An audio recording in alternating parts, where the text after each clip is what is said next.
Okay, I lost the manual to the newly installed gun safe by Snapsafe, and I had trouble figuring out how to program the lock. And I eventually found a dude's obscure video on YouTube, just really going over his bed safe by Snapsafe, and it's got the same keypad. So I figured, why not give it a shot? So, real quick, I'm going to show you how to unlock a in-wall Snapsafe gun safe.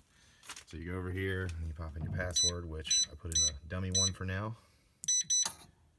And it's open. So there's a little red button back here. As you can see, it's a little dark, but there it is.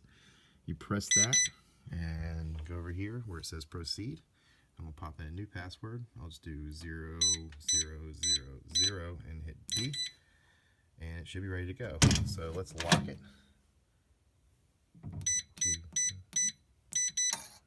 Alright, and that's how you reset a Snapsafe in-wall gun safe password.